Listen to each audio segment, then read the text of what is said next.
It was probably the most difficult moment of my life. Used to have panic attacks at night. Went into a pretty bad cycle of anxiety and depression and just like an identity crisis. Like, wow, this was my life. This is what I was destined to do. And then it's all gone. Are you going to introduce with Jamison or go with Jam? Up to you. I'm already recording, so we'll see. Hello, everyone, and welcome back to another episode of Denting. I'm your host, Fernando Andrade, and today I have a very special guest here with me. What are we going with, Jam or Jamison, or what do you want? Let's go with Jam. All right. Yeah. Jam Sheahan. Jamison, my mother would love, but let's go with Jam. Jam Sheahan, how are you? I'm good, mate. Thank you for having me on. So why don't you like your name? I love my name, but the only time I heard it when I was growing up was when I'd done something wrong. There you go. So, and I feel like it's intimate when people call me Jam. It's like those are the people that know me best. Yeah. People that don't know me, it's Jamison. There you go. Actually, fun fact. Or do I want to reveal this on? No, I'll tell you afterwards. Okay. But I mean, personally, I like it.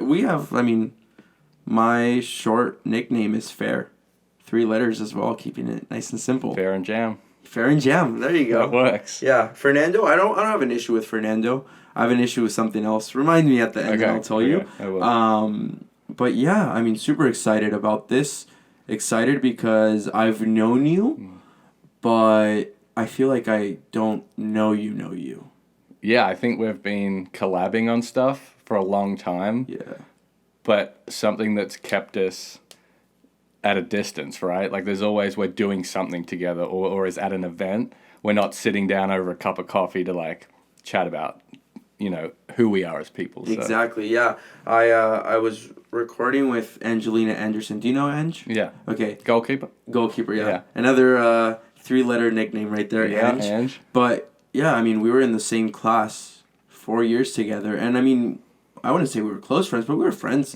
And at the end, when we finished recording, she's like, wow, like, we've been friends this long, and this is what it took for us to get to know each other. So excited about that. I was going through articles. You never played what people call internationally American football before showing up to Cal. True. What was your childhood like, or what sports did you play? I saw that you were on scholarship at the Geelong Grammar School. Not bad. Geelong. Geelong, sorry. I don't mind that, though. I've heard many different pronunciations of Geelong. Geelong. Yeah. Okay. See, with the G, I would have... Okay. I know, right? Yeah. Yeah. Grew up playing Australian football. Okay, you're going to have to start out with the difference, yeah. Yeah. So, and for those listening, jump on YouTube and check that out, because for me to explain to you how the AFL game works, the Australian Football League game, it would take us this entire podcast. Really? It's a totally different sport. It's its own unique sport, and it has nothing to do with American football or soccer. It's the only thing, it's the most similar to the game of Gaelic football. Okay. Which is Irish football. I didn't even know that was a thing. Yeah, which is also worth YouTubing. It's a fantastic sport. Do you want me to look them up? And we can show them to the people? Sure. All right, cool. Look up AFL highlights. All right, let's do it. See, I told you we weren't going to use the iPad because I've been recording episodes like with friends and talking about subjects, and they have the iPad with them. But you know what? Let's do it. We're friends anyways. Let's do it. Let me pull this up for you. So, if you could start describing, what's the main difference with the Australian Football League? Okay, so it's played on a field that's like probably 180 yards long by like 150 yards wide. Okay. So it's an oval field shape. It's massive. There's 18 players on the field from each team at the same time. So 18? 36 players on the field at one time, with 4 substitute players, interchange players on the bench. Okay. That rotate through constantly, which is... So there's no breaks? So you play 4 quarters. But is there like a substitution break? Or? No. You just run on the field and off the field whenever you can. Like rugby? A little bit like rugby, okay. Yeah. Unlimited. There's a cap on... I'll look it up here. Yeah. Australian Football League. There you go. All right. Let's see. Shift Command 5. I'm going to start recording this real quick. Yeah. Let's go to like... Which one do you like? Let's go to... let's do this one. What is AFL? Aussie rules explained. This is what we need. All right, I don't know. I'm not going to play the volume No. of it because of copyright, but maybe we could squeeze in a little video and just... Yeah. You can help us understand what it's even like, because honestly, I was like, yeah, what is this guy? Yeah. So, again, back to it. It's like 18 v 18. Okay. And there's like a jump ball in the middle like basketball. Wow, okay. And then, so there's just pieces of all different sports. And so once, whoever gets the ball, it's a chaos game. It's free possession. Uh-huh. So there's no like set plays or anything. You are constantly moving around. You can hand pass the ball, which is punching it with your fist like that. And then you can bounce it, kick it. All right, so it's like rugby. Kinda. But you can't throw it. It's illegal to throw the ball. You have to punch it with your hand, called a handball. What? There's no pads or helmets, massive collisions, a lot of concussions actually. But you could tackle, right? If you get tackled with the ball, the other team gets possession. There's so many intricacies with this game. It's played in front of 100,000 people at times. You have to kick it through the uprights. So it is quite literally what people would expect football to be. Totally. So it's like American football, but you can't throw it. And it's connected with rugby in the sense that there's no pads, there's no breaks, Yes. but there's quarters. And it's open gameplay like soccer because it's continuous. That's actually sick. It's the most unique sport ever. Like, so this is explaining here, there's like 18 players on the field with 4 people on the bench. You pass it to each other with your feet or with the handball that I talked about, and you have to make your way down to kick it through the uprights. As you can see in the picture there, the 4 uprights. If you kick it through the middle upright, you get 6 points. If you kick it through the outside upright, you get 1 point. And you have to bounce it like basketball while you're running? Every 15 paces, every 15 steps, you have to bounce. God. So you're counting You're your not steps. counting. It's instinct at that point. Wow. Yeah, and you kick it through the uprights like that, and you get 6 points. Well, I hope this doesn't get copyrighted, but I'm glad we were able to pull this up. Well, I used to work at the AFL, so if they have copyright issues, they could call me. Okay. Yeah. I mean, we'll let them know. Yeah. I'll let that go for now with the screen. But that is super interesting. Okay, I had no clue at all. Yeah, and then I also played, so that was my first love. Okay. And I also played cricket. Yeah, you were on scholarship for cricket. Yeah, cricket and football. It was a dual scholarship to go to Geelong Grammar, which was a fantastic school. It's one of the best high schools in Australia, if not the world. Super lucky to go there and get a fantastic education and play football and cricket. What were you interested in back then? Was it fully sports, or did you have other passions going for you? I was always an athlete, and I grew up with that being the main focus, and it's really only actually been in the last, since moving to the United States that I saw that my identity was not just football and not just athletics, and I saw myself as more of a scholar and, interested in other things and mental health, which I'm sure we'll get to at some point, and just like other interests. If I would go to Australia Yeah. and meet your childhood friends, Yeah. what would they tell me about you? That I was one of the best sportsmen for my age at the time in the town that I grew up in, which was like a small little country town. I was really good at football and cricket, and that's what I did.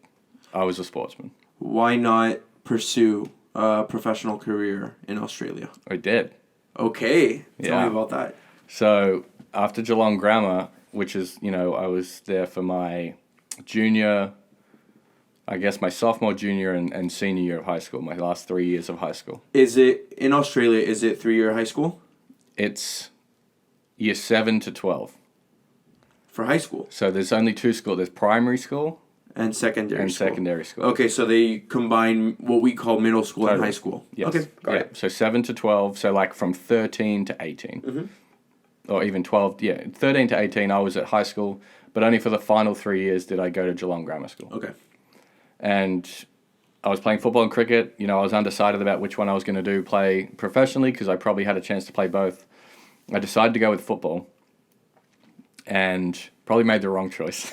Really? Probably. I was better at cricket and probably had a better, pro outcome if I had have gone with that. But my Australian football was my love. Like, it was my dream since I was like my uncle played, and I looked up to him, and I wanted to be like him, and that was always the dream. So, and I was, as a young kid growing up, there was talk that I was going to make it, and like it was just like destined like that. Of course, I'm going to make the AFL, and then, I was a big kid, and then everyone kind of caught up. And I didn't grow very much in like high school, and I didn't have like the draft year that I needed to have, and then I missed the draft, which was incredibly difficult at the time. Wow.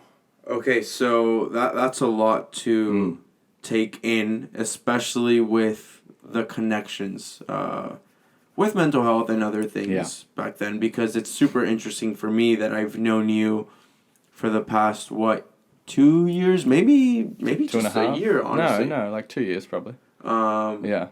I don't think so, actually. I was looking at your roster because your first year here was 2020. Yeah. That was COVID. Yes. 2021, all of that first half was COVID still. Second half was maybe getting to know who you were. Yeah. But I didn't really get to know you until 2022. Right.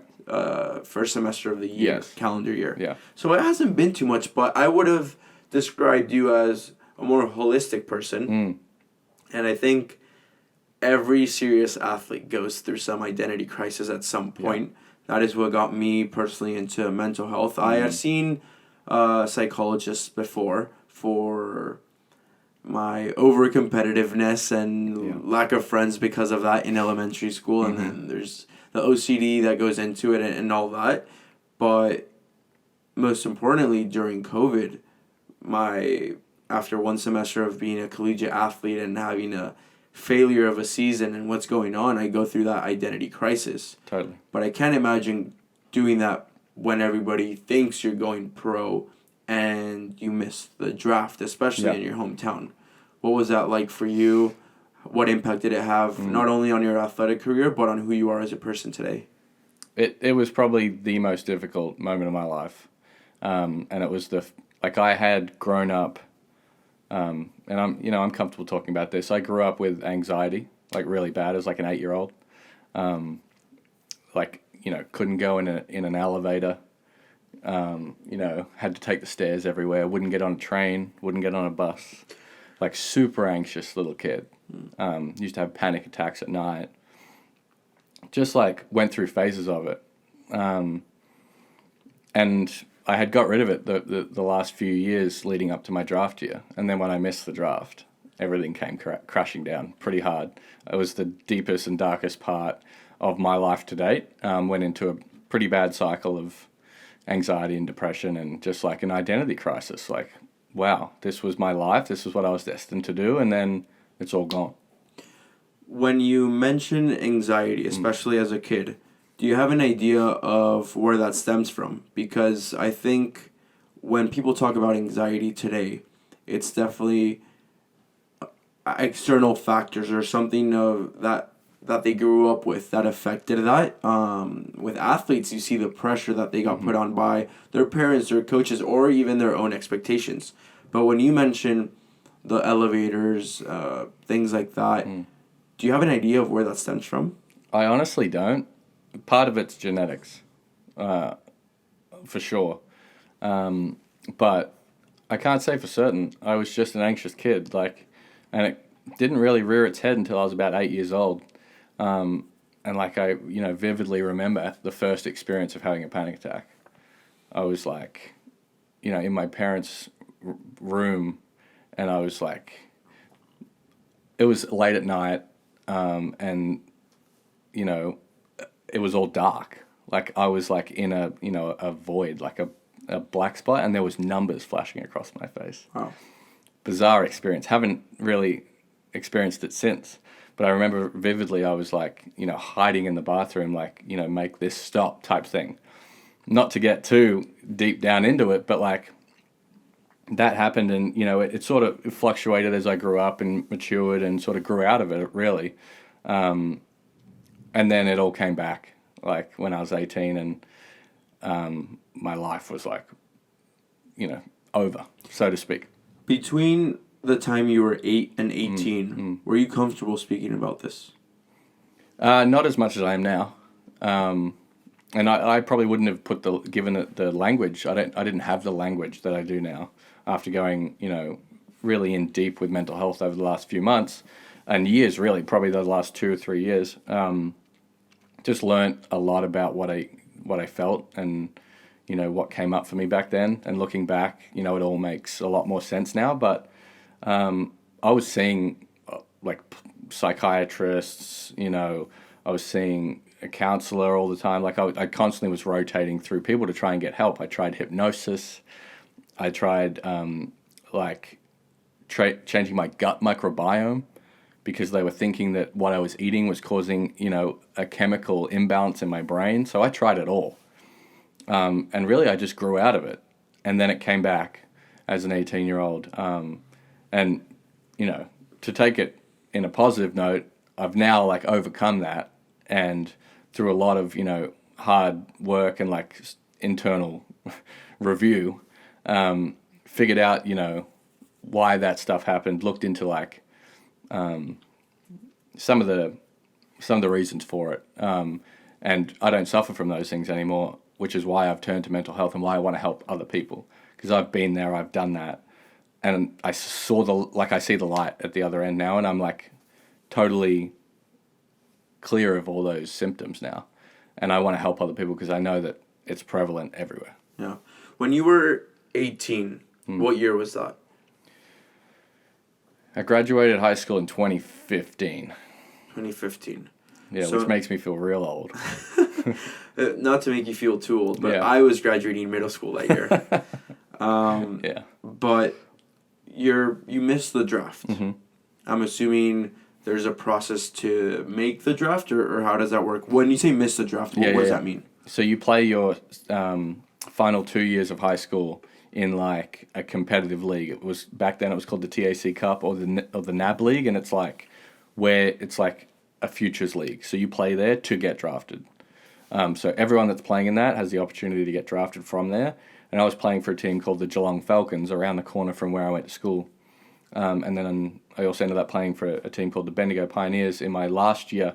So I was representing, the region and playing in regional teams, and I was lucky enough to represent Victoria, which was the state. So I was the state team captain, and I didn't have a good draft year, which was my 18th year of life, and then the final year of high school, and missed it. There was reasons that they said. I was a really good kicker of the football, hence why I became a punter, but I had flaws in my game that they thought weren't going to hold up at the next level. So they decided to pass on me. And I had some injury stuff going on at the time as well. I've had 3 major surgeries as a result of playing Australian football. I've had a left shoulder labrum repair reconstruction. I've had a left hip, sorry, it's my right shoulder. Right shoulder labrum repair, left hip reconstruction, and a right wrist reconstruction. So I think they were looking at those factors, didn't have a great year, a bit injury prone, and decided to go with someone else. And I missed the draft, and I had to do a lot of, review of where I was in life at the time. When that happens, what's a typical path for somebody of your age in Australia? I don't know if I haven't talked directly in this way with an Australian athlete. I know there's quite a few of you here at Cal. I'm assuming it's similar to the European system, but I don't want to assume anything. What were the options with university and things like that? So there's no sports in university. So there's nothing like there is in the United States where you can go on to college and play and earn a degree and play your sport. So if you don't get drafted into the pro leagues, you go to play in the minor leagues. So I was fortunate enough, I went and played for a minor league team called the Essendon Bombers, and they have an affiliate AFL team that plays at the highest level. So I was right under the nose of the head coach and the recruiters and that for the Essendon Bombers, but I was playing in their second team, and I played there for 2 years. Okay. 18 months. That happens for 18 months. Mm-hmm. Can you not qualify for another draft? Is it only for 18-year-olds, or how does that work? Most of the guys drafted are coming out of that league, the 18-year-olds, and then a handful of mature age recruits is what they call them, get drafted out of the minor leagues or, just local football leagues. Very rare, though. Okay. Yeah. And so I was trying for that path, albeit it was really difficult. And I had a great year at Essendon, and I won the Best First Year Player Award, and, it was a chance. And then I redislocated my shoulder and required surgery. So as a 20-year-old, I was looking down the barrel, and I was, I thought I was getting close again to the dream, and then it got taken away again. So, which is why I decided to become a punter, really. This was all by when? 2018? This is 2019, yeah. This has all happened, yeah, and we're getting into 2019 now. We get into 2019. Was your first trip to the United States your boys' trip with your friends? Yeah, so I came over with my buddy in 2017, well 2017. before all of this, before I had any idea about college football, about anything. No idea. Came over to LA and then went to the East Coast and just on a trip. Came over here at Christmas time and had a white Christmas in New York, which is pretty cool. What did he think about the United States in those early days of you visiting, or even before that? Did you have any idea of the possibility that would be open for you later on? Not at all. I had no clue. I was a fan of American sports. I loved the New York Knicks, and so we went to a Knicks game in Madison Square. And I knew about NFL and I watched NFL, but I didn't really know much about college football because I was watching the pros. So I was a fan of the NBA and the NFL. And so we came over here and went on a bit of a sports tour and, went to Madison Square Garden and went and watched New England Patriots play at Foxborough and got to see Tom Brady play, and that was all sweet. And that was only a 6-week trip, and I had no idea I'd ever come back to live here permanently. What opened the doors for you to consider playing collegiate football? Yeah.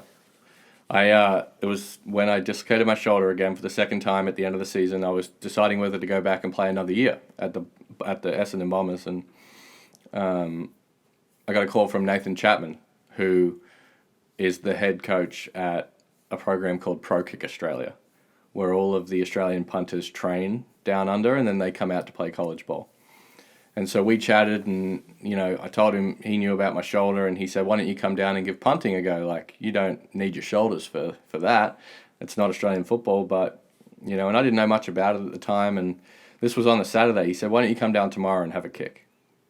I said, sure. So drove down on the Sunday, and he put an American football in my hand, and I punted it, and some of them went good, and some of them were terrible, and he said, I think you've got a career in this, and he said, you should think about doing this. This is a real, we can place you somewhere in the US to, at this point, I hadn't got my degree, right? So I was finished with high school.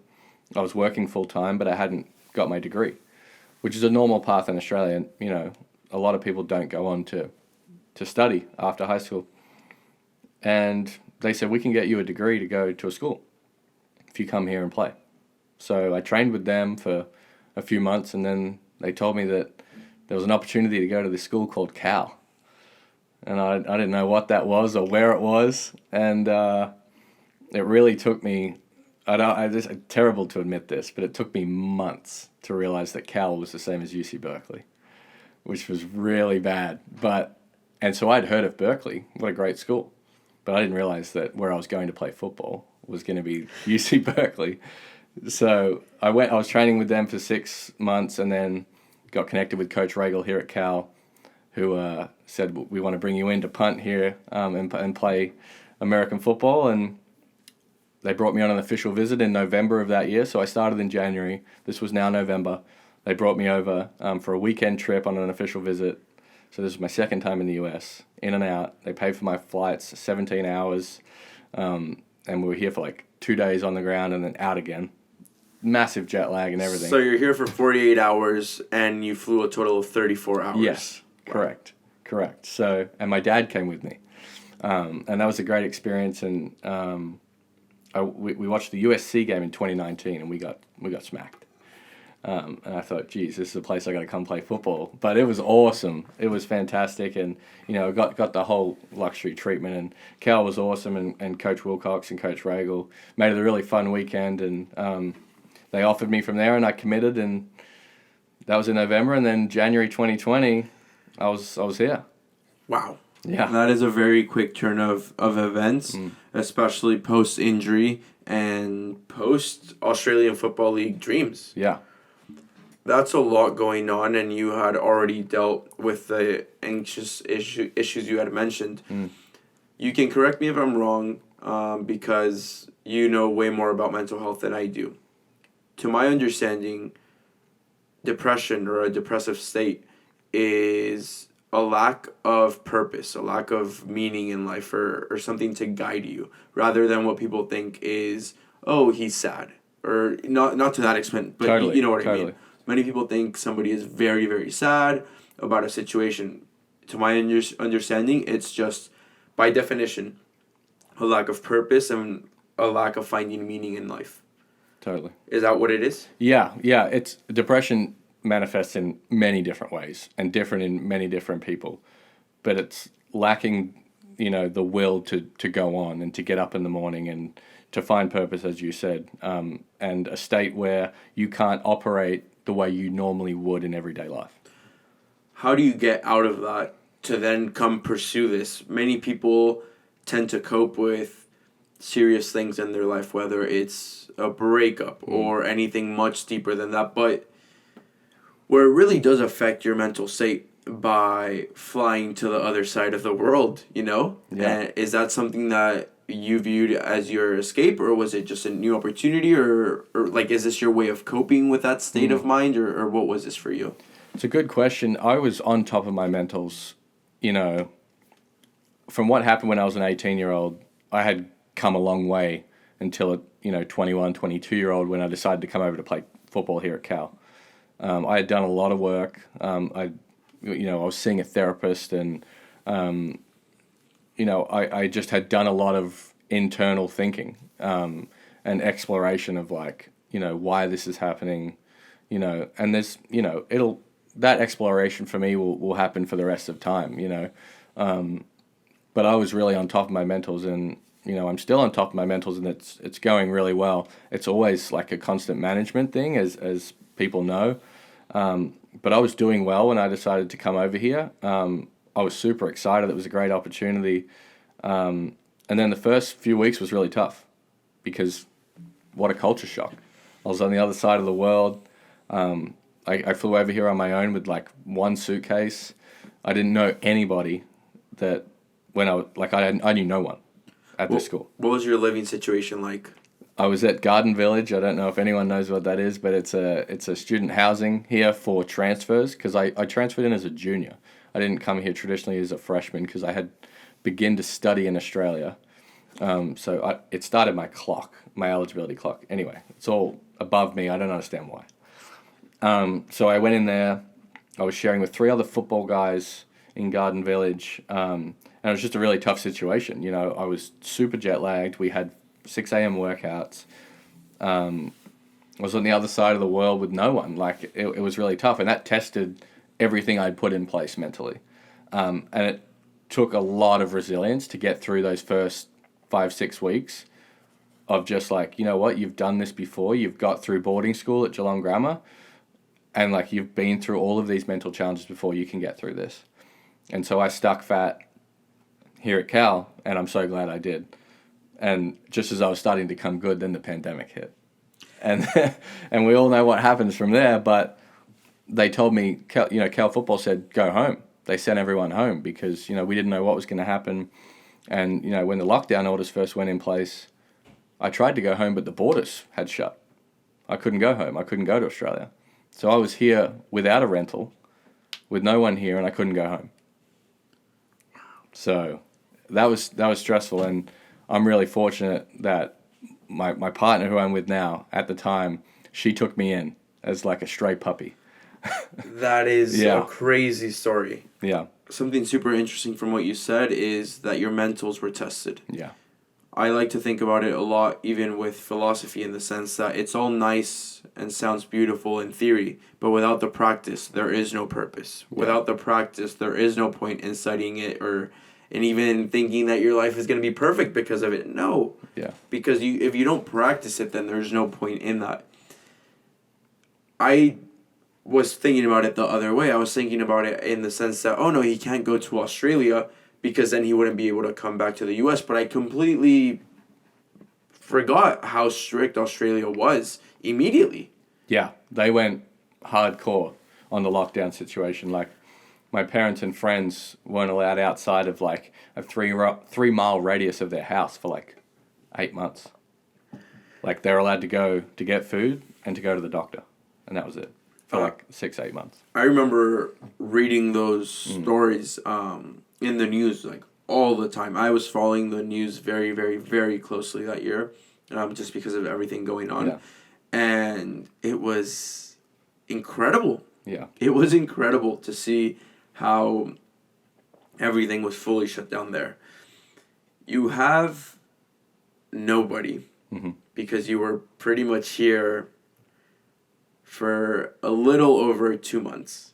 Yeah. I think the shutdown was the 13th, something like that, of March. It was 2 months. I got here on the 14th of January, so it was 2 months. Yeah. Literally 2 months here. And that happens. When do you figure out your own situation, or was it you stuck with your partner ever since then? That's the story. Wow. We're still together today, and we live together now, and we have a cat. So 3 and a bit years later, I was super fortunate. Her and her family took me in at the time. I seriously had nowhere to go. I think Cal Football had said, we can put you up in a hotel. And I would have been locked down in a hotel for, 3 months? How long was lockdown? 2-3 months? Wow. Until we came back, longer. I was super fortunate. My girlfriend, Olivia, she's from Sacramento. And so she said, this might be forward, but like, you can come with me if you need somewhere to stay. So I ended up moving in with her, and obviously that put our relationship to the test at the time, and it was either going to make or break it. And it was great. And we're together 3 years later, so. Personally, I don't like asking my guests about their relationships. I think that's a very personal thing. But considering you brought it up, and considering that it was that serious that quick, were you already dating at the time? Yeah, we were just getting to that point. So like you said, it was like 2 months in. So 2 months in, and you already... We were already like hanging out fairly regularly, and we really liked each other and stuff. But it was really early. We still weren't quote unquote boyfriend and girlfriend. But we were like getting to know each other, and then what do you do when the world goes into a pandemic? Like, you can't prepare for a situation like that. So we just handled it the best we could. And her and her family have been incredible for me. And her family is just, the most welcoming people. I love them to death. And they brought me into their family home. And I moved into my partner's family home at 2 months of knowing her. And literally the rest is history. And we had, a pretty good time considering it was COVID, right? Living together, getting to know each other. I got to find out a lot about her life because I was in her family home where she grew up. There's pictures everywhere.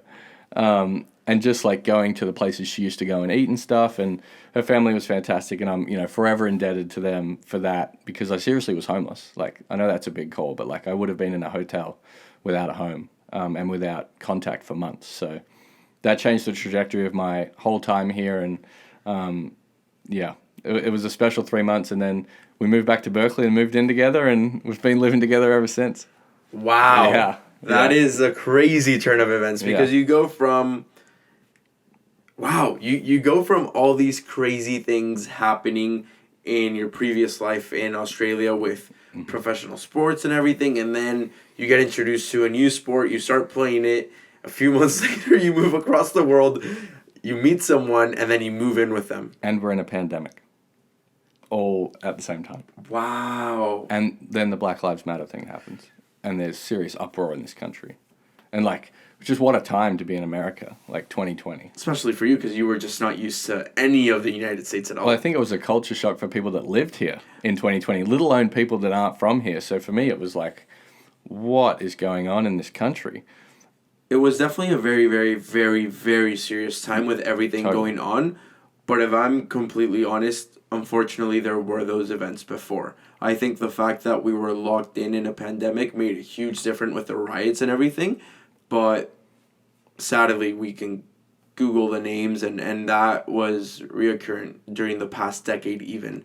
Totally. So I wouldn't say like it was crazy for everyone, but I'm saying it's like excessively crazy for a foreigner where, I mean, even the gun laws in the United States, the excessive, I mean, there's racism everywhere, but the excessive racism here with police brutality and things like that, I feel like it would just be a completely, like, if it's a culture shock for Americans, or at least Californians, because we're, like, very different, it must be a ridiculous culture shock for a foreigner, is the point I'm trying to make. Totally. I would be on the phone, like, and thank goodness for technology, right? Being across the other side of the world from my family, friends during a pandemic. I was on the phone to them and they were like, what is going on in the country that you're in right now? Are you safe? Like, because there's riots in Oakland. I lived on the Oakland border. Like, it was all happening. You know, you could hear gunshots at night, and there was the looting and there was the rioting, and just an incredible time. And we had the protests that marched through Berkeley that, you know, Olivia and I participated in with some of the guys on the football team, and just incredibly powerful moments. So there was just so many things going on that time. Total culture shock. And looking back on it now, it's like, wow, what a time to live through. Just what an insane experience. But again, I would multiply it by 3 for you because, again, you just moved to the country. So it's already crazy. That's one. You just moved to the country, which makes it ridiculous. And on top of that, you move in with somebody you've been with for your entire time now in the United States. But dude, even back then, like, at least for me, I cannot imagine meeting someone now and moving in with them in the next 2 months. No. I cannot even comprehend that. Our hands were tied Yes. because there was the situation. And it was just fortunate, like I said to you, it was going to be make or break for our relationship. It was either going to be like, once this is over, like, get out of my house and leave me alone for the rest of my life, or it was going to be like what it is now. And we're super happy and been together 3 years, and been living together ever since the pandemic. So that's incredible. Yeah, and especially it's incredible even with her parents, because like you said, like that's the biggest thing for her parents to be like, yes, we'll make it work. Obviously, crazy times, but still, we're going to bring their youngest daughter is going to bring a random into the house during a pandemic. This guy from another country. Yeah, like think about that question being asked of you. If your child come to you and said, I want to take in this homeless Australian guy, the answer would be no. It'd be like, no, and let's get you some help, because that's a ridiculous ask of anyone. And they were so supportive, and they took me in and put their arms around me, and, you know, I felt very safe and welcomed and unbelievable. But from your partner's perspective, it's a great way to burn the boats. That's just like, all right, totally. We're going to make this work because we're going to make this work, in the sense that, well, once you're here, there's no getting out. Like, we're riding this through. Thinking back, like, and I'm sure Olivia would say the same thing too, like, what were we thinking? Unbelievable. I don't know. Yeah, it's unfathomable, but again, the times warranted that. There was, like, no time to make any rational decision. Yeah. Or to, like, have a plan B. It was like find somewhere to live, or like be in a hotel on your own for 3 months. And it happened in a split second. Like, it was so fast. I remember, like, they sent us home from the football facility that day, and it was like, go home. And I was like, I'm from Australia. I can't just walk home, like, you know, so. Well, and you couldn't even get in to your home. No, it was shut. Even to our own people. They wouldn't even let Australians fly back in because of risk of infection. When you come back to Cal, that's approximately 3 months later or so in the summer. Yeah. There was supposed to be a season for football that is non-existent, then existent for a tiny bit, and then in and out. And then the semester after that, there is a half semester in the sense that classes are online, but we can do athletics in a very restricted way. What were those first semesters like for you? What were the struggles that were presented to you, even academically? Yeah. Were you still very focused on the sport, or did you start taking interest in the academics? Where was your mindset at with everything? Well, you got to remember too, so I was a 22-year-old at this point. My last classes I'd really taken was 18. So exactly I'd been out of school for like a good long time. And so I had to figure out what it was to study again, like what it was to consume a material, remember it, memorize it, and write it down. Like, it was like, and yeah, it's like riding a bike, but it's a tough bike to ride. Like, you got to figure it out again, right? And like Berkeley's it's not a cakewalk. It's very difficult academically, this place. And, you know, we're incredibly fortunate to be here. But I had to really figure out how I was going to be successful here academically. And that was a shock to the system. But as everyone does here, you just figure it out. You have to figure it out. Like, and you seek support. And like, granted, with football, we get a lot of really fantastic academic support. And like most of Cal Athletics with the ASC get a fantastic amount of, you know, academic support as a student athlete. And I had to take advantage of that because, again, I was 4 years out of school. I had to learn to do it again. So that was obviously difficult. And then just like, you know, online, motivation, really low. Like, being in a Zoom room, like everyone had Zoom fatigue at the time. No one wanted to go to class and just sit on a Zoom. Like, it was hard to want to be engaged and want to have your camera on and want to take notes and then like study afterwards. It was like, it was a really difficult time, and like a lot of people face that. But we were fortunate, and, you know, we had it better than a lot of people, and it was a really pivotal time. And, you know, I developed a passion for learning, which I hadn't had ever. I was an athlete. Like I told you, I grew up an athlete, and thank goodness for Geelong Grammar, because I probably wasn't going down the right path where I grew up, you know, in Bendigo. I just don't know if I would have done as well academically as if I, you know, as I did when I moved to Geelong Grammar, which was a really rigorous academic institution with boarding school and, you know, what have you. And then, so I kind of had that, figured out how to study a little bit at Geelong Grammar. But then, you know, again, 4 years off, I had to figure out, you know, how to do it again. And I found a passion for learning and a passion for mental health. And I saw, you know, the mental health of the guys on the team and other student athletes here at Cal as a result of the pandemic, as a result of injury, as a result, you know, of potential eating disorders, you know, anxiety, depression. And I saw signs and symptoms that I had, and I could see it in other people, and I wanted to help. And that's where I started to develop the peer-to-peer mental health program. And we can dive into that at some point. But I found a love of learning, and then a real passion for helping people with mental health during those times.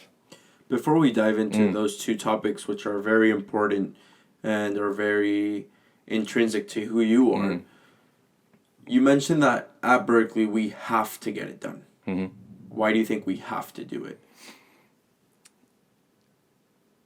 Because it's the culture. It's Berkeley. Like, you come here and there's an expectation that you can figure it out. Like, you got into Berkeley, you're a smart human being. And here, the culture is, what I found as being a foreigner was that the teachers care about you, but they also treat you like an adult. And if you don't get the work done, you don't get the work done. It's no skin off their nose. They don't care. Like, if you don't turn up to class, you don't turn up to class and you don't pass. Like, there's no free rides here.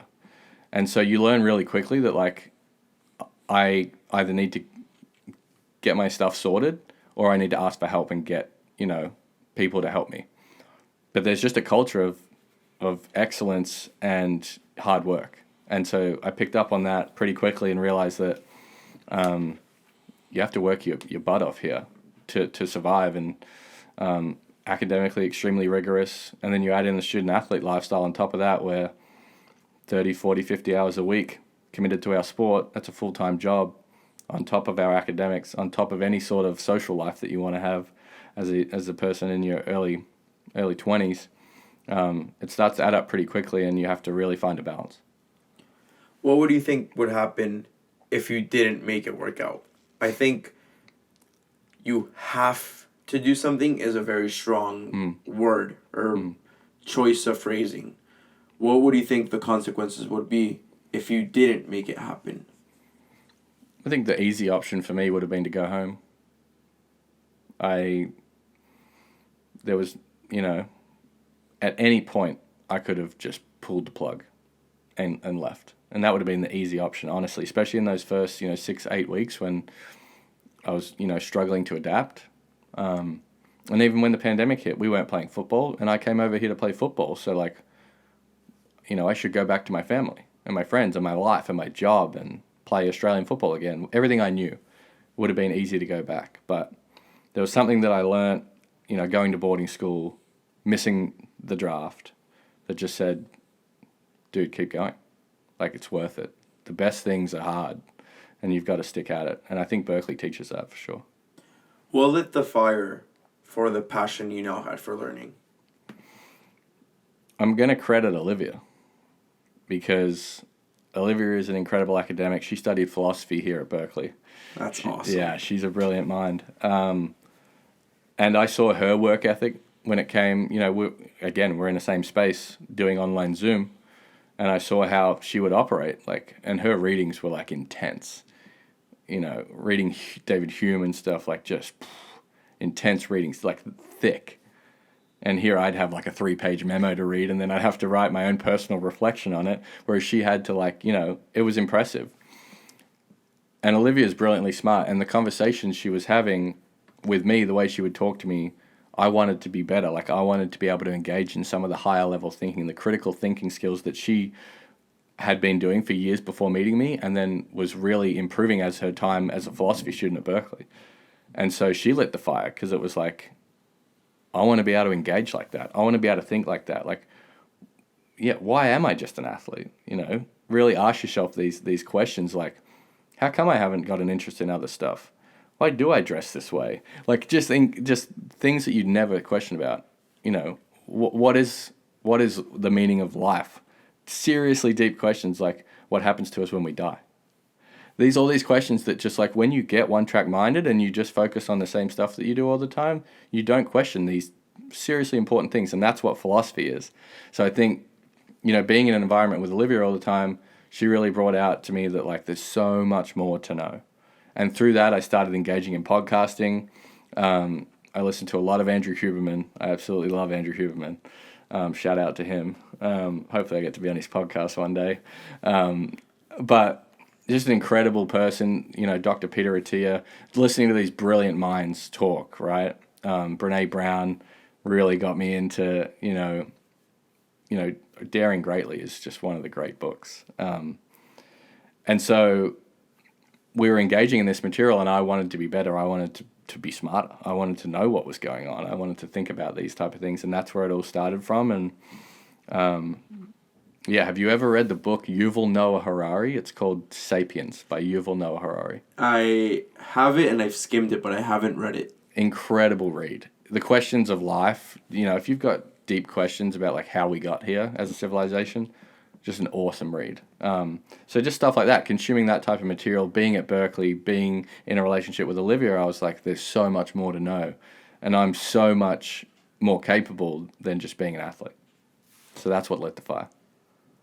Did you find that motivation to be a better boyfriend to her, or was it mostly for yourself? Because it almost sounds like she definitely inspired you, but was it that she inspired you to keep up with her? Or was it that, why is she able to do that and not me? It was a little bit of both, but it was certainly she's engaging with this material and able to think at such a level, it was just something I couldn't do. I would opt out of conversations because I just couldn't go there. I didn't have the tools to be able to go there.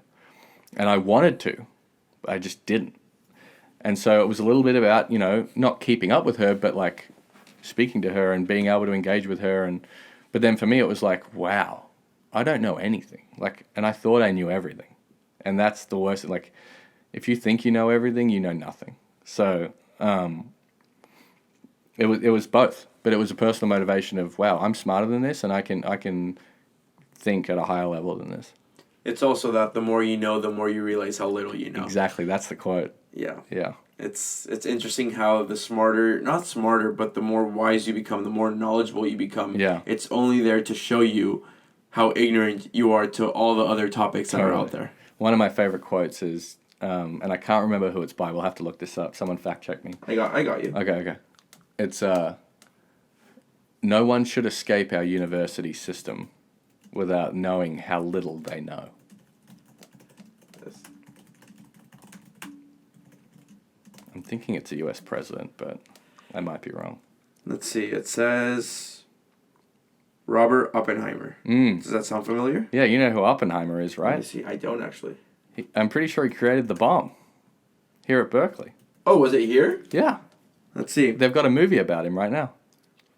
Robert Oppenheimer was an American theoretical physicist. Yeah. A professor of physics at the University of California, Berkeley. Yeah. Go Bears. Go Bears. Oppenheimer was the wartime head of the Los Alamos Laboratory.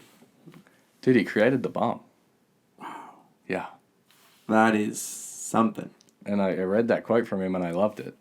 You should not leave these university systems without knowing how little you know. Yeah. And that was, for me, that was true. I knew nothing. And I had a thirst to learn more. No man should escape our universities without knowing how little he knows. Yeah. J. Robert Oppenheimer. Wow, very impressive that you were into that quickly. I'll have to confess that something we do is our peer-to-peer, right? Yeah. And I've talked about this on this podcast, episode 30 with Elise Beyond, and how you two created that, and we'll get to that in a bit. Yeah. But the confession I have to make to you is that every time we're there in that peer-to-peer circle, which is basically student-athletes opening up about what they're feeling, to me it's very difficult to even bring up my situations because I'm really into philosophy. And I already know what the answer to anything that's going through my mind could be. Not that I have something on my mind every time I go. I'm mostly there to support some friends sometimes and stuff. But whenever I do have something on my mind, I already know the answer to my situation. And I feel like I'm just bringing it up to bring it up or to find community in that. Has that ever happened to you, especially if you're into these things where it's like, why am I sharing it if I already know the answer? Totally. And then I guess I have a question. It's like, you say like you know the answer. Is that because you've done the exploration already? Yeah. Yeah. I've done the exploration not only to myself, but in previous cases before that I've read about or studied. And as soon as something comes up in me, I know what the answer is because it's like, yeah, I know exactly where it's stemming from.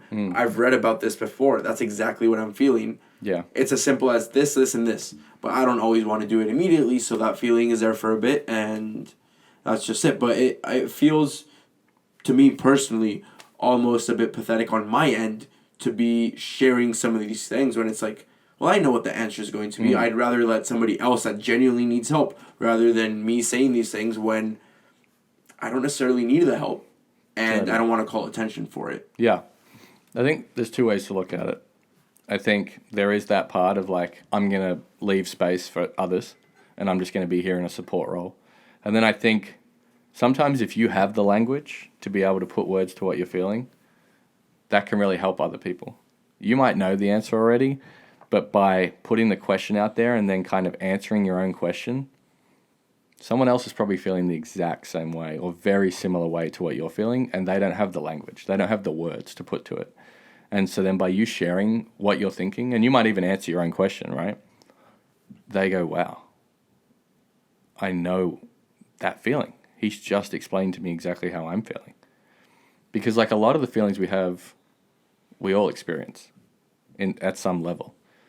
Obviously differently, but you know, anxiety is anxiety. It manifests in different ways, but anxiety is anxiety. Like it's the increased heart rate, the sweaty palms.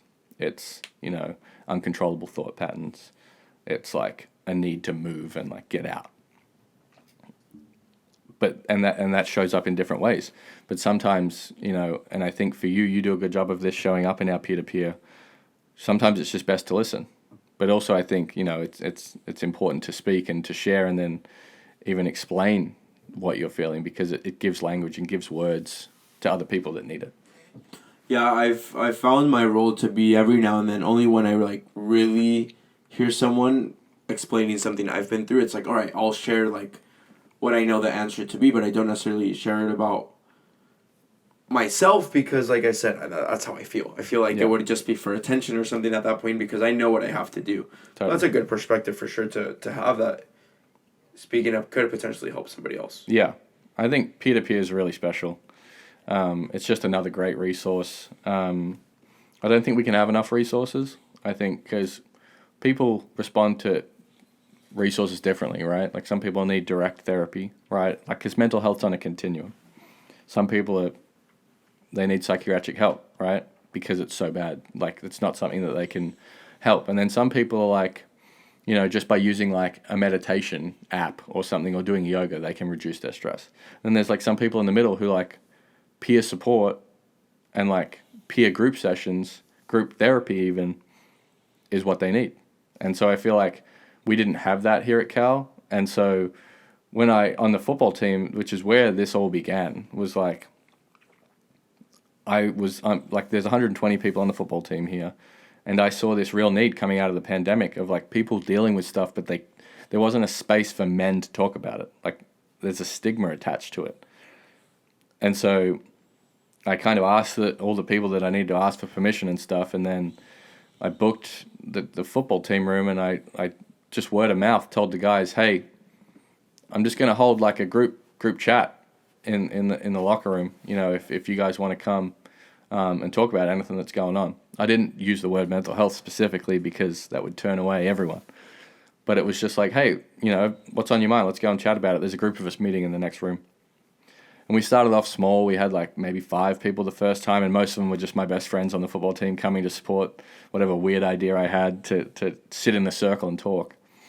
And then seriously, over the next 3 months, it grew to like 20, 25 people, 25 young men sitting in a room discussing, crying, like detailing the stuff that they were dealing with in life. And we had this amazing experience, just this connection, this bond. And I'm still extremely close with everyone that was in that room. And like, they will forever be able to reach out to me, and I'll be there for them. And it was this bond, this resource that we created that I thought, wow, this if we could do this on the football team, this needs to happen at the student athlete level. And that's where Elise comes in.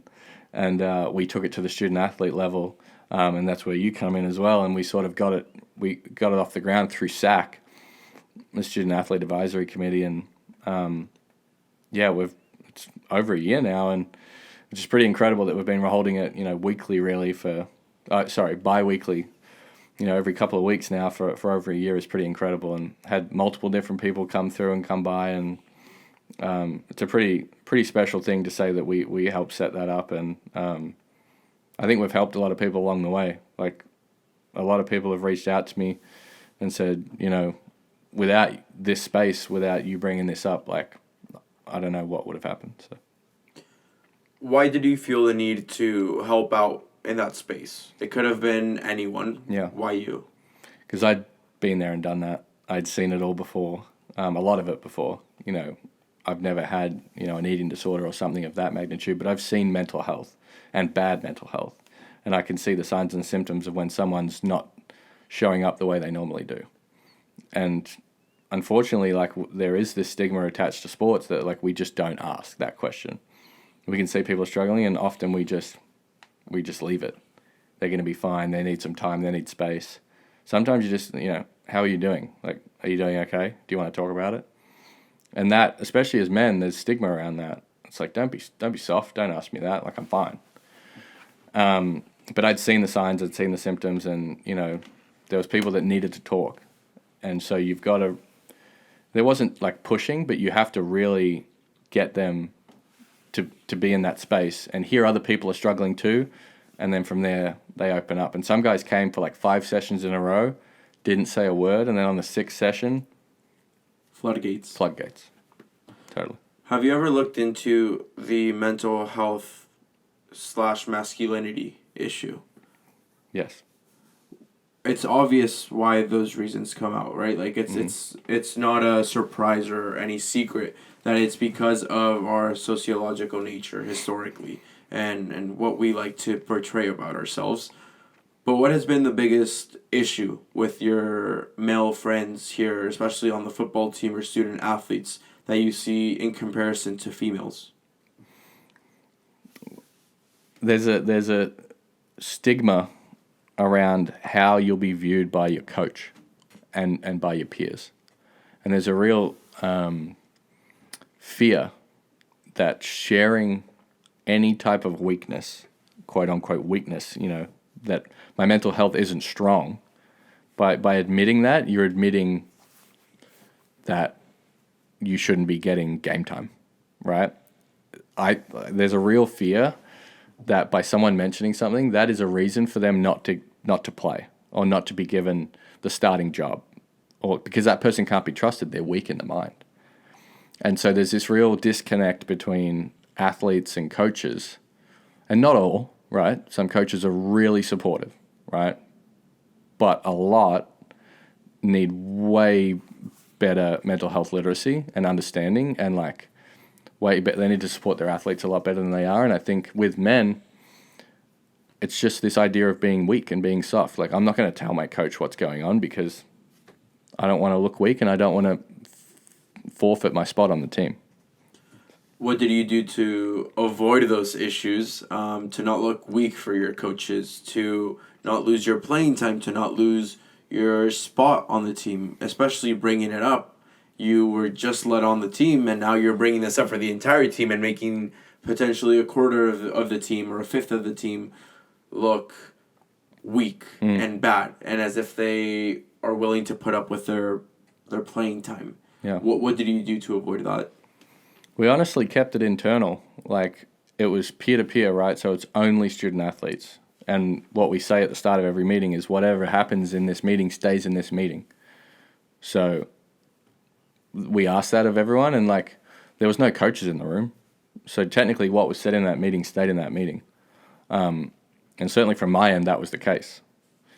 And there's a reason that it's peer-to-peer and that we don't have coaches in there or athletic trainers or, anyone else. It's because that's a safe space to share what's going on, and showing people that if they, by continually showing up and by me being vulnerable and other people being vulnerable, and yet they're still starting. Like, I started every game I played at Cal, and I was always vulnerable about what I had been through. Because remember, throughout this period, my mental health was pretty good. So I wasn't telling them what was going on with me in the moment. I was telling them what I'd been through. And that takes vulnerability as well. But I was showing them that by talking about this, I wasn't losing my playing time. And so, you're probably not going to lose yours as long as we keep this in-house.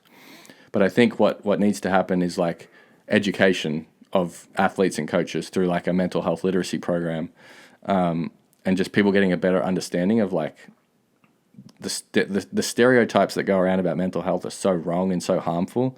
There needs to be better education for both player and coach about that, so we can stop the harm. Why do you think this is not the case for female student athletes? I think there's definitely a case that it's happening for female student athletes as well. There's more of this weakness, a stigma attached to the gender role of being a male. But I still think there's that coach issue in female sports as well. In fact, I know that. But I think it's, the weakness thing is very much this terrible idea that what it is to be a male, which is you must be strong, you must be tough, you can't show any type of weakness. And in fact, I would argue that talking about mental health is probably one of the strongest and one of the most vulnerable and courageous things you could possibly do. And I would think that that's a sign of strength. When was it that you met Elise, and when did you two start collaborating? Elise and I connected last year, it was probably the end of 2021, around a similar time where I connected with you, when, football had been back and I was, looking to get engaged in the student athlete community and was looking at SAC as a great place to come and connect. And Elise and I went to the SAC week, the SAC weekend retreat in San Francisco, that was put on by the Pac-12. So it was a Pac-12 SAC event, and I was the male and she was the female representative of SAC, and we really bonded that weekend, along with the other 11 schools that were there, the other 22 people that were there. It was a really tight-knit group, and then kind of from that stage, Elise and I were really close and found that we had a passion for mental health together, and that's when we started collabing really, on the peer-to-peer stuff. But it was really, I think, the back half of 2021, early 2022, similar time frame to us, that, Elise and I went on that trip, and it was a pretty awesome weekend. And Elise is a great person and, a great friend, and she's awesome in the mental health space and awesome in the student athlete space here at Cal. Not only here at Cal, but she's the D1 SAC rep as well, so she's pretty awesome. But besides that trip specifically, though, there was so much afterwards where it's the mental health subcommittee, running to be on the e-board, with your role as president here, working with the Cameron Institute, like all these things open up. Yeah. And you were looking to become a football player. So how did you balance that with your studies, and what was it that really just made you chase even more? Because you explained your passion for academia, but where does this come from, and where does a sense of responsibility come from you to be saying like, hey, let's take this to a student athlete level, let's help other people out? Yeah. Because you could have easily stopped it at your team, but you choose to keep going and adding more responsibilities to your plate. Yeah. Why was that? Because I found like I needed a balance with football. Football is such a time consumer. We were spending 40, 50, 60 hours a week at the stadium constantly. And like, for me, life is about balance. I know that you're a fan of balance. And like, it was too much football. And it wasn't enough of other things that, keeps you fresh in football. It wasn't that I was trying to pull away from football. It was trying to enhance football, if anything, but I needed to find balance in my life. And, education was there as well, but like, where was the passion piece of it? And so for me, it was like, well, this is working with the football guys. How do we take this to student athletes? And then Elise and I connected, and it was really my role on SAC. Originally, I went for the mental health subcommittee before my time as pres, and so Elise and I were running that, and we thought, great, this is the perfect platform to bring mental health to student athletes, because we're reaching people on each team. Yeah.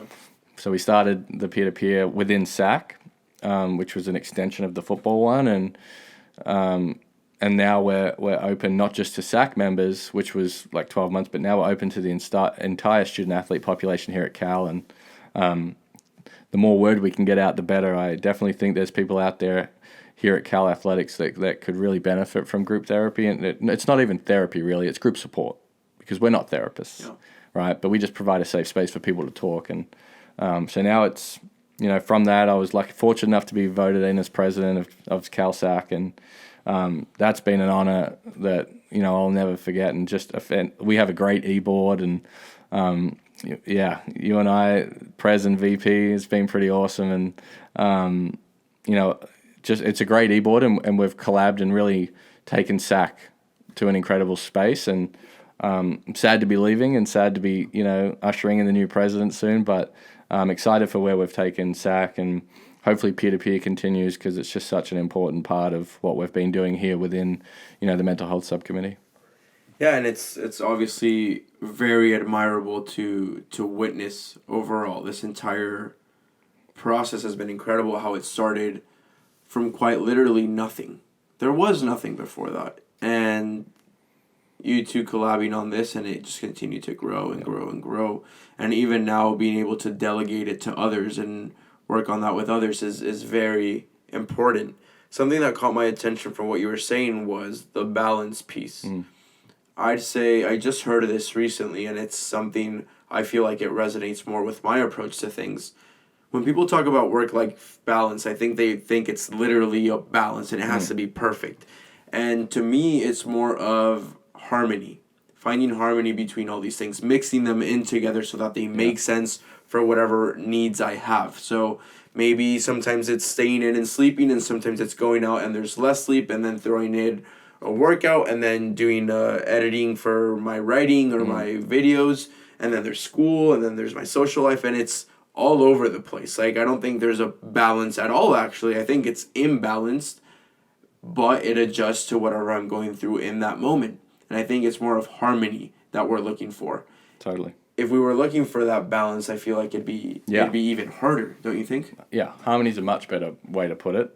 I think you captured what I was trying to say with the word balance, and you've articulated it really well. But I think diversifying what you're doing actually keeps you fresh, which is kind of counterintuitive, right? Like, focus on the one thing. But you can get so spun out doing the one thing all the time. If you if you're not socializing, you're not doing other things, like, you get so focused on something, you burn out in that. And like, it's really important to diversify and to find harmony in those things, because that's important. Like, you can take on too much, no doubt. You can do too many things. You can have too many, fingers in pies, right? But like, what's important is like finding that balance of like how many things you can put on that keeps you fresh and keeps you engaged without overdoing it. Have you ever struggled with that, or how did you even learn about that? For me, it was a constant burning out. Always. I would do way too many things all at once. I would put way too much on my plate, and I would always mess up sooner rather than later. Did you ever experience that? Or because you seem to be like you were focused on football so much, and it was only football. So I don't really see you like in your story experiencing that much. No, definitely. Towards the end of each semester, I think we all experience a little bit of burnout here at Berkeley, just because of, like we spoke about, the academic rigors and then being a student athlete. But I do a pretty good job of, I focus on my sleep. I get a good amount of sleep every night. I try and get 9 hours every night, like as a minimum. And my, Olivia and I prioritize that. And I think with, and I do a really good job of eating really well, caffeine intake 90 to 120 minutes after waking, like Andrew Huberman says. I follow the prescription pretty closely. Protein in the morning, carbs at night. Like, I do things that make it me able to be able to perform and sort of handle all these different things. Like, I do a pretty good job of not really get burnt out. Obviously, like, normal stress is normal, right? Like, people experience stress all the time. Like, we're at Berkeley. If you're not stressed, you're probably not doing it right. So, but for me, it's about taking care of the other stuff, getting good sleep so that no matter what comes the next day, like, you can handle it. So, you've mentioned Dr. Andrew Huberman plenty of times now, and it's someone that has gotten a lot of popularity very recently. He's obviously been a big-time professor and podcaster, but not at the level he's at now. Yeah. It is ridiculous to see how his name has grown so much recently. I think when I started following him, he was reaching 2 million followers on Instagram, and now he's at over 3.5, which is ridiculous to see. It's just continuous growth, and I only found out about him this semester. One of my roommates or housemates, Tate Dolan, who's been on this podcast as well, talks about him a lot, and he's a big fan of him. But explain to me, what's the hype around this guy? Because I've definitely listened to his clips and things like that, but it seems like he's just making science cool, or neuroscience cool. And digestible. Okay. That's the part. Like, he puts such complex thoughts and such complex science into a way that, like, someone without a science background can digest it, and then he actually provides, like, behavioral change and, like, actionable items to be able to create the desired result. Like, he makes it really simple. He takes something like neuroscience, incredibly difficult for, like, someone without a degree in that to understand it, simplifies it, and then gives you ways to act on it to actually find the benefit that the science talks about. And so for sleep, for example, he talks about getting 15 minutes of sunlight. Like, it's so critical to get 15 minutes of sunlight when you wake up to set your circadian rhythm. And, like, there's so much more science behind that, but that's as simple as he makes it. And so, like, for me, every morning, Olivia and I get up and we walk. Like, the first thing we do is get up and walk before anything else. And so we take in 15 minutes of early sunlight. And then he also, like, there's so many things that he says that, like, and you can be dogmatic about it and, like, too strict on it. But there's a couple of things that, like, I've found, like, anecdotally make me feel so much better. It's getting the sunlight, and it's drinking my coffee 90 to 120 minutes after I wake up. Because I used to get up and pound caffeine. And then by 4 o'clock in the afternoon, I would drop and I would be exhausted. by delaying it, right, and like make my body produce, I think it's serotonin, right, to wake myself up. Like if you inject coffee, then that's doing it for you. If you make the body do it and then you put caffeine on top of that, I don't have my crash until 9 p.m. at night now, and that's when I'm going to sleep. So that's perfect, right? You want to be crashing as you're trying to go to sleep. So there's just a few things that I've implemented from him, but it's really just how digestible he makes really complex things. Yeah, that's really incredible to listen to, because I think the incredible part I'm referring to is how you and my housemate say the exact same things. Like, same thing with the walks and the light and everything. We were playing golf very early the other day. I think we left the house we woke up at like 5:30, left at 6, Beautiful. had around at 7:20. Best time to play golf. It was awesome, and he was just like, the Huberman sun, early morning. Mm-hmm. And it was so nice. It was very nice. It's something we're going to do again this week and get up early and go golfing. But Thanks for the invite. We got to golf soon. I'm down. I'm a massive golf fan. All right. I'm a little addicted, if anything. Really? Yeah. Okay. Are you, like, what do you say, you're good at golf, or? Yeah, I've got pretty good. Okay, because I'm not. Like, that's the point I'm trying to make. I got my handicap down to 9 or 10. Oh, so you're really good. But it's not there right now. But I got it there. We were playing every 3 days during, like, last summer. And so, I've got the whole new clubs and everything. Like, I'm addicted. I spent way too much money on golf, but I love it. I'm not shooting that well right now, just, like, high 80s probably. That's still really good, though. But I love it. Love golf. So we're going to do that soon. Every time somebody brings it up, I have to say, like, look, I just started playing in December. I think I would like to think I don't keep them back too much, because they shoot around the same you're shooting right now. But yeah, no, we got to make it happen. But that's the beauty of golf. Like, a lot of people can play. Yeah. And, like, no matter, you can play with someone who's like a 30 handicap, and then you've got someone who's like who's shooting scratch, and then someone like me who's like 10, 11, 12, whatever it is now. And you can all still enjoy the sport together. It's such a great social sport, which is why I picked it up. I got here and like a lot of the guys on the team were playing, and it was like my in. It was like how I got to hang out with these guys when I first got here is because, I was enjoying, and that was our social scene. So I think golf's a great sport. It's a little addicting at times. I think it's because we're perfectionists, and it's so hard to master that we just keep coming back. No, it is so much fun, and we always joke around that you play 16 bad holes, but then the last two just get you really good, and then you just keep coming back over and over and over again.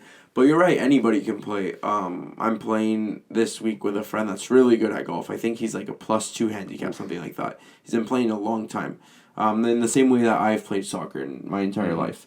And I do hold him back for sure. But even with him, it's like we're friends, so he doesn't mind playing with me. Yeah. And it's such a fun game, especially because everybody is playing against themselves. Yeah. It's not necessarily who shot best. Like, yes, you can do that, but that's not what it's about. Like, it's so nice to do that. And my favorite thing is the worse you are at the game, the more you get to play. Yeah. Which is pretty fun. It's pretty unique to the sport. Right? There's not many sports where the more you do something, the worse you do in the game, but you actually compete more. Yeah. It doesn't make sense. It doesn't make sense in an overall way, but it does make sense to me in the sense that the worse you are at golf, the more times you have to hit the ball, the more you have to play, the more you will improve.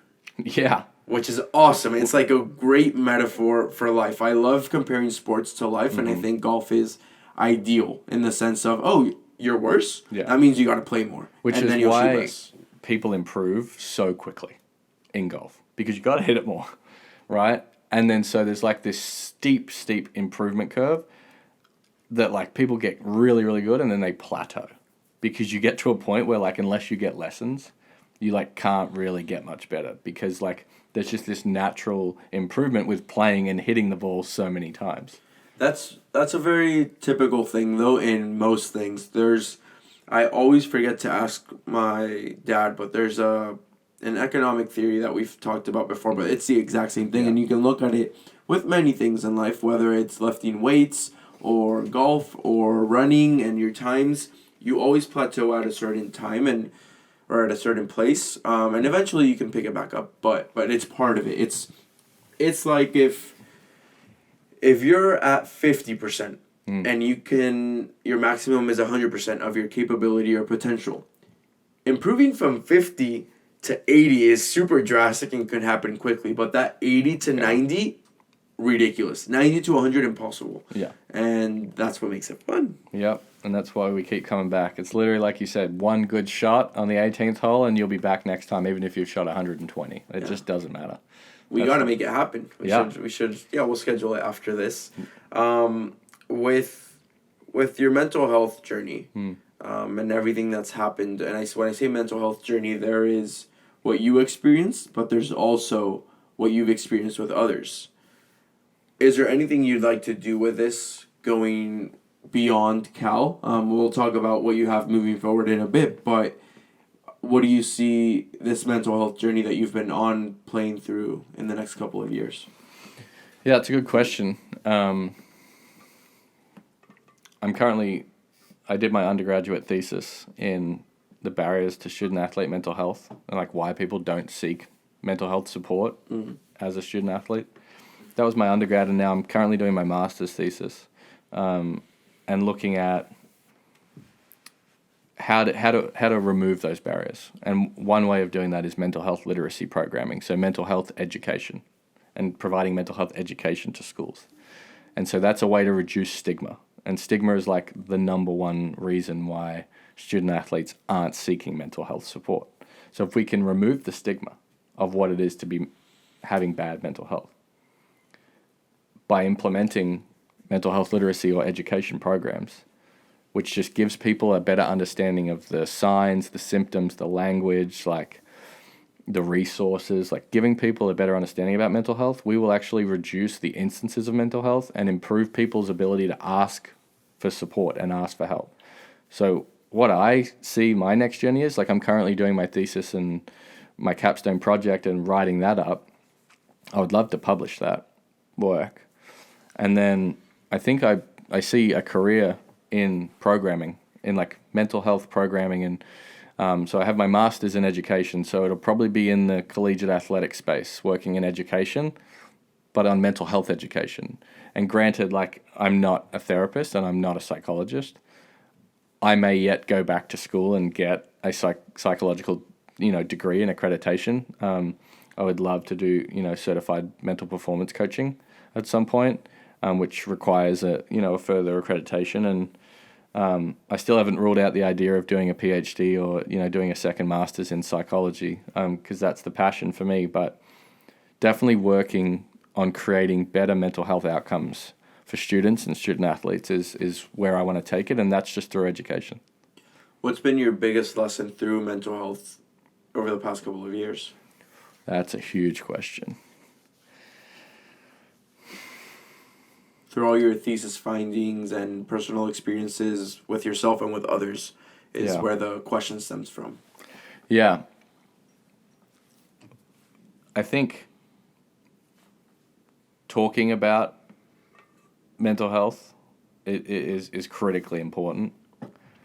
I think we can reduce the seriously traumatic and fatal mental health outcomes that some people experience, especially in this age group, which is highly susceptible, being in college, having these identity crises, relationship issues, injury in sport, eating disorder, these things that are really prevalent in our age group right now.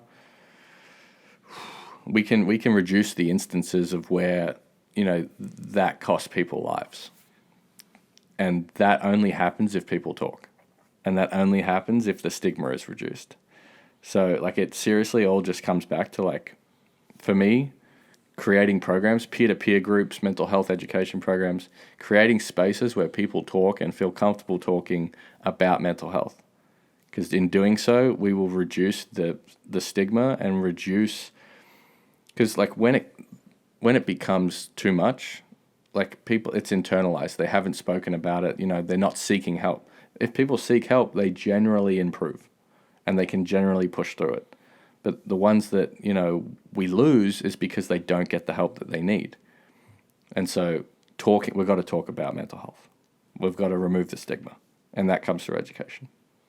Specifically through education is a very interesting take, because I believe the same. I think that most, if not all, of the world's issues can be solved through education, and a proper education, that is. And those are two issues we're lacking, right? Because one, the education system isn't including plenty of things that we're talking about, and two, even if it is included, it's not always the best. That's why I say proper education system. Well, it's pretty interesting. Like, if we just look at athletics, student athletics, like college athletics, we have strength and conditioning coaches, we have nutritionists, we have mental performance coaches, like for improvement of performance. We have our position coaches. We've got all of we've got ASC, tutors and academic support. But we don't have anyone doing mental health support. Like, it's like the one branch that is just left untouched, because it's like, campus will cover that. It's like, and mental performance cannot be talked about in the same equation as mental health support and mental illness. It's not the same thing. Improving someone's on-field success is not the same as improving their mental health. And so, we need to do a better job of providing education and providing people that provide education within the college athletic setting and just like student settings. Like, there's not, you can't just learn about mental health. And the good thing about the digital age is like podcasting. And if you're willing and you're able to think critically, you can go and you can get some of this material.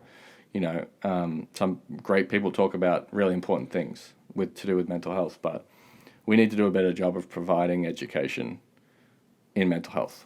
There's no class at school where you can go and learn about mental health. It's not in the curriculum, not where it needs to be. Yeah.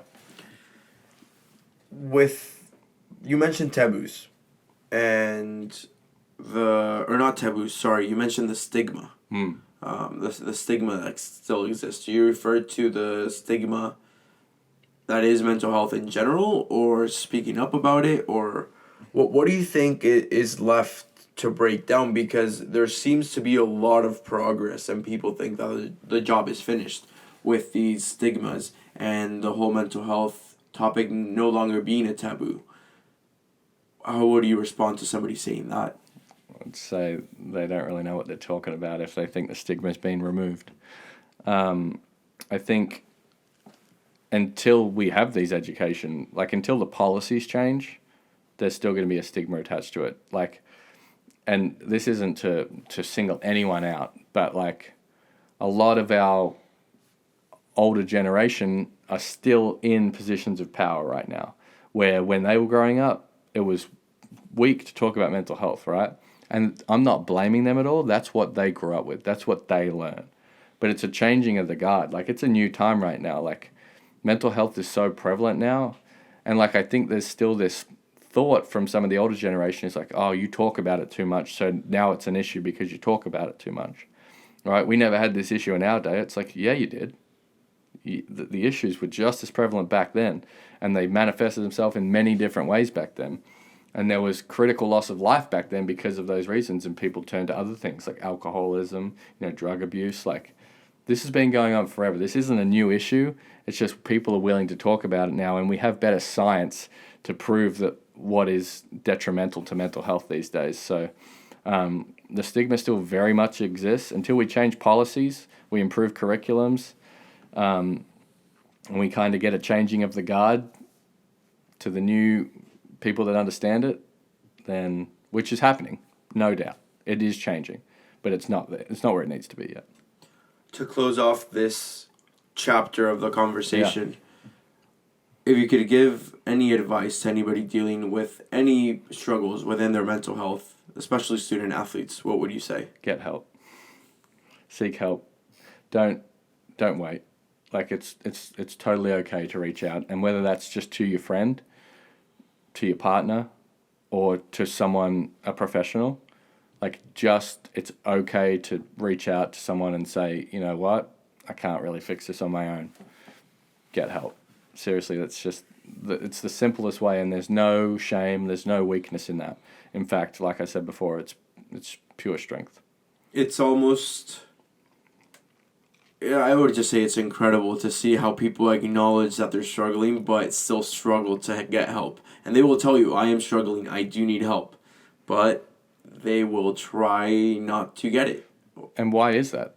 I'm asking you. Stigma. It's the only reason. Like if they're admitting to needing help, then they know it's an issue, right? Why else would they not go and seek the help that they know that they need, apart from or fear of what people might think about it? Maybe there's a cost issue sometimes, which is why we need better education and better resources, because some people just flat out can't afford therapy, right? We're lucky, we can somewhat get that through the institution and, through being here, at an academic school, but like some people in the community just can't get therapy, which is why we need accessible therapy. And some platforms are really doing that now. There's some great platforms out there that offer like subscription service therapy, group therapies, other things. And so I think it's coming. We just need more accessibility. It's crazy to even put those two together and just like see how that stigma is still very clearly there through that. Something I was thinking about when you were mentioning those that are in power and where they come from and how they aren't really to blame because they were just raised that way. A phrase that comes to mind is that everybody is a prisoner of their own circumstance. Mm-hmm. And even for me, it's surprising to a certain extent to hear what you just said because it's very clearly a stigma. But for me, it's a surprise because to me it isn't. Right? Yeah. I have no issue telling somebody like, yeah, I'm going to go see a psychologist because I need it. Yeah, I did it for a year and a half during my early college days. I did it in elementary school, and I'm completely fine with talking about that. To me, there is no stigma. Why? I can't tell you. Like, I just... Well, you just told us why, because you've been exposed to it. Like, it's been a normal part of your interactions. Like, you've seen therapists before, right? Like, you probably had an environment where it was okay to talk about it, or you had someone that was like, let's help get you some help. Like it was a bit more of a norm. Maybe you see, I've never really talked about this with my parents, but obviously they set me up with these psychologists, but it wasn't really talked about. Like that's something personally that I don't understand about myself. I genuinely don't because I know many of my friends wouldn't talk about this, and to me it's just, I don't know, it's part of it, but maybe it has to do with my parents providing these opportunities to me from a very relatively young age. I think a lot of parents would try and deal with that on their own, not having the education themselves to notice that, oh, my son or daughter, they need help that I can't provide them. They try and do it themselves just because they don't know any better. And it's not blaming anyone, but you were fortunate that your parents saw that you needed some help, same with mine. And they sent us to someone who could help, right? And so at a pretty young age, for me, it was like 8, it was like, it's okay to go and talk to someone. In fact, you should do that. But a lot of our friends, a lot of people that we grow up with, a lot of people that we're friends with now, it was absolutely not normal. And they probably experienced the same thing we did in childhood, but they were not taken to a psychologist. And that no fault of their parents, but just were not given that comfortability that, like, it's okay to do that. And later in life, it comes back to really hurt them. Yeah. Yeah. Well, throughout this entire time, you also happen to play football. Yeah. And we haven't talked much about that, but I do have a couple of questions before even talking about the NFL draft, which is one very interesting in and of itself, but for punters especially interesting, and I'd love to learn about that. First off, you're a punter. From an ignorant point of view as a soccer player, why not be both a punter and a kicker? Yeah, it's a good question. It's a very different skill set. So, for those who don't know, punting is out of the hands. Like, they snap the ball back to me, 15 yards. I catch it in my hands, and then I punt it out of my hands as far as I can, right? That's as simple as it gets. Kicking, it's off the ground, right? Which lends itself to soccer, because you kick the ball off the ground. Unless you're a goalkeeper, And goalkeepers become very good punters in my brief experience with that. I actually know a couple goalkeepers turned punters because they hold the ball. Actually, the San Francisco 49ers punter right now was a soccer goalkeeper. No way. Yeah. Wow. Because hold it here, kick it as far as you can, right? Is that not what goalkeepers do? That's what punting is. And so a soccer player is like a kicker and a goalkeeper is like a punter. So that's the difference for someone with a soccer background who doesn't quite understand that. It's almost like if you're swinging a bat for punchers and a golf club for kickers. Totally. Yeah, the bat hits it here and like off the ground, and the golf club takes it off the ground. Interesting. It's a totally different swing mechanism. In punting, I'm linear, right? So my leg is, the ball is held here, it's really still, and then my leg comes up and it goes to the side of my face and it goes back down. In kicking, you're coming around the ball more and trying to create velocity and torque with your hip rotation, which is different to punting. Pardon my ignorance, but why not learn both? It's a good question. So, a lot of people do. A lot of people do. Funny you say that. Like, I punted for 3 years here at Cal. I'm now learning kicking. And I went down to San Diego on the weekend, actually, to your hometown, if I'm not mistaken. Yes. I was down at SDSU kicking with a coach down there this weekend, and I was learning to do kickoff, which is different to field goal kicking. It's where at the start of the game you kick it into the end zone. Because some punters in the NFL, it's really valuable if you can also go and do the kickoff duty, right? Because then the kicker can just focus on field goal kicking. So I've been learning that. And because it's not natural for me, my right groin is so sore because it's this round action instead of very linear, which I am as a punter, and it's this hurdling action to kick. I'm super sore because of it. So it's like a lot of people don't do it because it's a different mechanism and you actually get kind of out of rhythm and off balance with your legs because it's a totally different swing. Wow.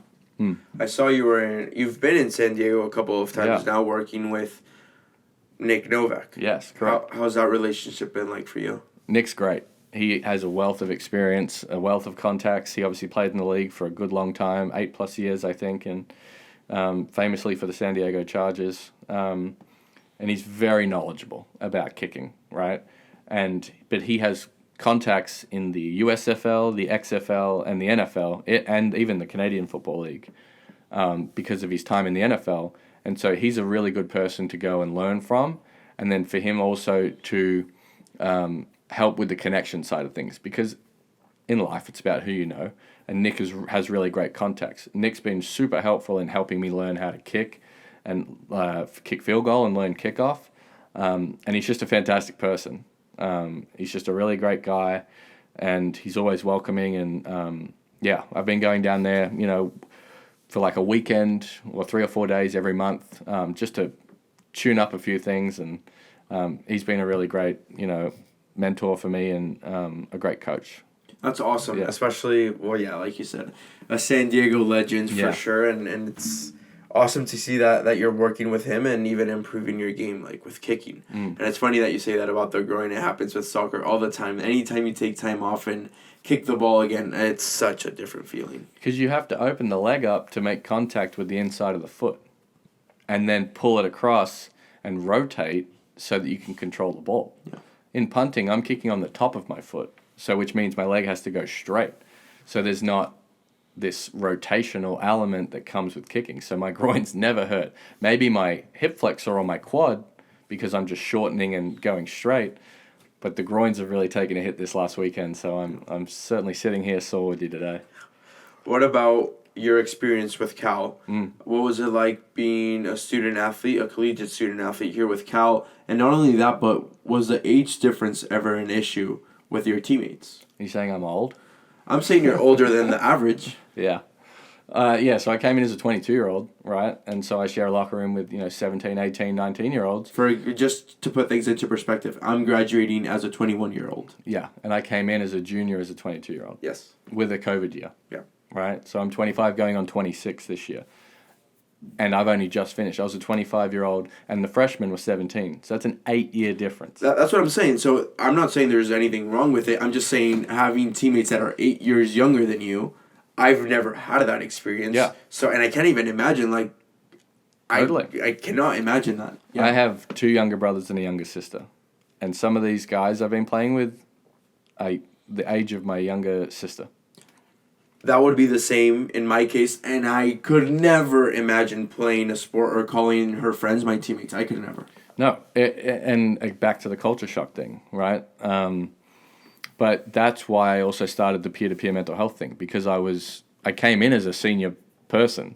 Like, I wasn't senior to the game, but I was the old man in the room. I was like a father figure. Like, people would call me dad because, like, I was old, right? Like, and so it definitely socially was, like, difficult at the start because I was older than everyone, but, like, I was the new guy.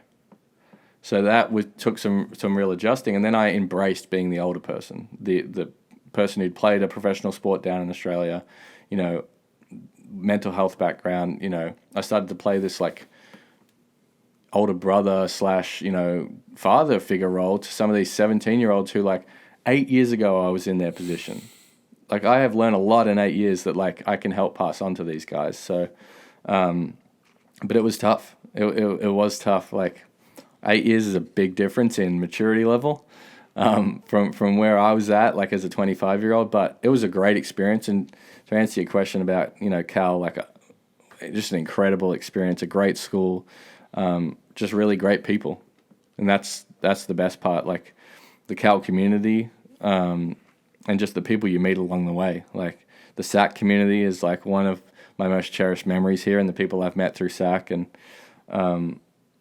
I just wouldn't change anything for the world, even with COVID, you know, everything that happened.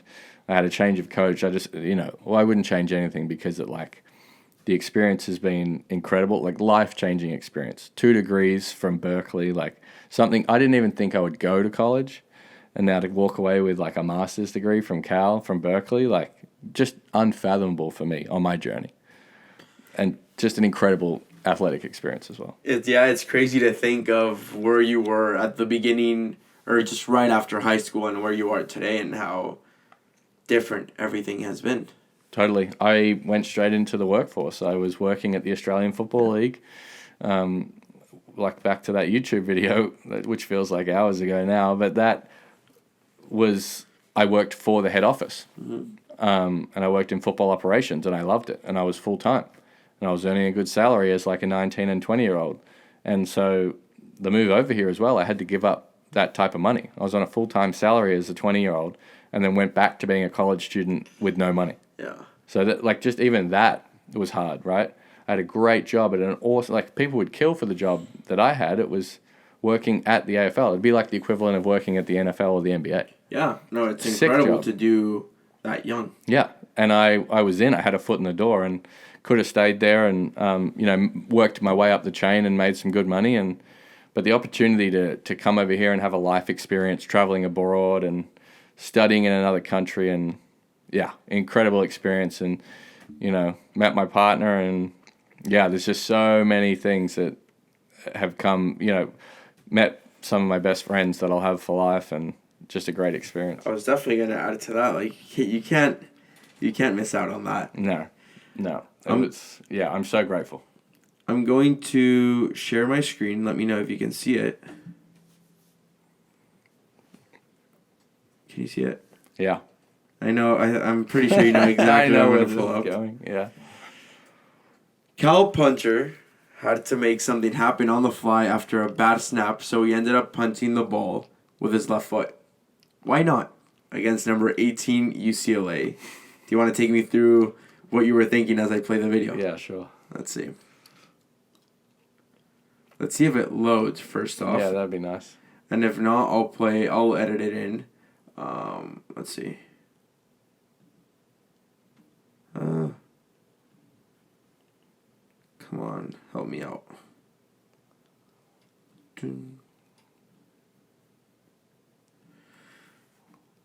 Let's see. What if you reload it? Have you had it loaded up here for a while? I have. Let's see.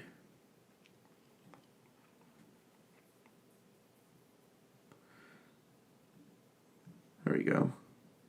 All right. I lost connection. Oh, here we go. Yeah, so the snap comes back, and obviously not ideal that the snap went along the ground. It's normally, like, obviously meant to go on my hip, but that can happen sometimes. And so, yeah, I mean, it was just pure instinct. Is it something you've ever practiced? Yeah, so Australian football, like, you kick on both feet. And so when the ball came back and I went to go to punt it, normally, like, with the game plan of where it was meant to go, there was a UCLA player right there. And so I wasn't going to kick it and have it blocked, so I decided to juke him out, or, like, sell candy is what we would call it in Australia. So I, like, sold him. He went that way. I went back this way. And then I decided, well, I'm going this way. I may as well use my left foot because I was, like, you know, just with physics, I was going the wrong way to kick on my right foot. So then I swung it onto my left and kicked it down. I think it went out at the 11-yard line or something like that. It was a 32-yard punt. Let's watch it one more time. Yeah. If it'll help me out with the load. Yeah, so scoop it up, and then here I go to kick, and the guy's there. So step around, go on the left, and some guys on the sideline, they were looking at me like, what was that? So I gave him the Michael Jordan, just, you know, well, it is what it is. What did your coaches say? Don't ever do that again. It was, they just said, yeah, you know, well done for getting out of that situation, but, you know, never do that again. Yeah. So I'm not sure there's much of an option, but... No, it just kind of happened, and I was just playing off instinct, and, you know, that's why the Australian guys are being brought over here to play football, because we grow up kicking, and it's really natural for us to kick on both sides of our body, and not many people know that. So when I pulled that out on Fox Football, they were just like, what has happened here? Like, no one goes on the opposite foot. So to me and to my friends back home, it was normal. But when I looked over at the sideline and everyone was like, what just happened? It was a pretty fun experience. And I'm pretty sure that was my last game, so it was fun to get that out. Definitely very, very, very unique. Yeah. Not your final game, was it? Didn't you guys play against Stanford here for the last game? No, that was... I think UCLA was the last game. Oh, yeah. Stanford was the one before that, 2 weeks before, yeah. It's a very unique experience to close off. Yeah. But Stanford, that's something... That's a memory I'll have forever. Yeah. Beating them at Stanford in 2021 in front of their fans, and our fans rushed the field at Stanford, was amazing. Was that 20... No, that must have been... 2021? Yeah. Wow. And we hadn't had a great year, but, you know, the big game, that's all that matters. And so we went to Stanford and we beat the pants off them. Like, we just played lights out. I think I only punted once that day. Like, I didn't do anything. But, you know, the Cal fans stormed the field, and then we beat them again in 2022, and then at home, which was great, so the fans stormed the field again. And they're two memories I'll keep with me forever. As well as playing at Notre Dame in front of 100,000. That was incredible. That was wild. Something else. Yeah. Just to see that, like, the wave of green in, like, football's, like, the home of football. You know, Rudy, you know, all of the Notre Dame stuff, like, growing up in America, like, that's just such an iconic venue, and to get to play there was pretty epic. Oh, yeah, that's... Yeah. Incredible. Yeah. And the incredible that I even worked out with the schedule, everything about it was just amazing. It was pretty cool. There are a couple of memories that stick out for sure. But there was a lot. Like the COVID year, we played 4 games with not one person in the stand. Yeah. Crazy. From nobody in the stands to 100,000, that's pretty special. It was special. Yeah. I mean, we never got to play a bowl game, and you know, we didn't win all that many games, but I just wouldn't change anything for it. Like, it was an incredible experience, and to get to play college football in Division I and Pac-12 was pretty epic. So, with the NFL draft process, why is it so different for punters? So obviously we're not quarterbacks or running backs or defensive backs where, like, we're a high priority, and there's lots of positions available on teams for us. Like, with punters, there's one spot on each team, 32 teams, so there's 32 punters in the league. Like, even at the quarterback position where there's only one that plays, there's at least 3 or 4 or maybe 5 on a roster. Yeah. There's one on each roster. So the openings are so difficult and so few and far between for punters that you got to be in the right place at the right time. And because there's only one of us, like, the recruiting process is sort of not an afterthought, but it definitely happens towards the end of the process after they've kind of figured out what quarterback, what running back, what defensive player they want to take. You know, they're the really important investments, because like a punter is like a dime a dozen really, and there's only one spot. So for me right now, I had the opportunity to work out with the San Francisco 49ers, doing a local day with them. I punted really well, and now it's just waiting to see. Hopefully get a call, and I'm not going to be drafted because I think only like maybe 1 or 2 punters will get drafted this year. But there's this thing called an undrafted free agent, and which is where like the week following the draft, you get contacted by the teams and they bring you in to a rookie mini camp, and then this is like all within the next month. So rookie mini camp, I think they start in the middle of May. Yeah. So like in 4 weeks' time, I'm hoping to be on a roster competing for a spot on a team. It's all going to happen really quickly, but right now it's patience. Just waiting for the call, and my agent's reaching out to teams and sending them film and trying to show them that, you know, I can do kickoff and field goal, and I'm a good punter and I can kick spirals, and yeah, it's also a business. It's about who you know. You never know where I might end up. So I'm just being patient, and it's a journey for sure. That's all you can do. Yeah. And I mean, this episode will for sure be out after that. So yeah, we'll see what happens. Maybe a follow-up episode just to like document where I am in the future. Hopefully this is released and I'm on a team somewhere. Yeah, would be awesome. And regardless, we could definitely do the follow-up anytime. Yeah. Doors always open for you. But as we close out, 3 quick questions. Let's do it. And we'll go from there. Yeah. What would you consider to be your definition of success? In life or in sport? Both. Having a purpose, and it's like living a purposeful life. Like, success to me is like finding your purpose and like living it, regardless of how much it pays. Like, just like for me, my purpose at the moment is mental health.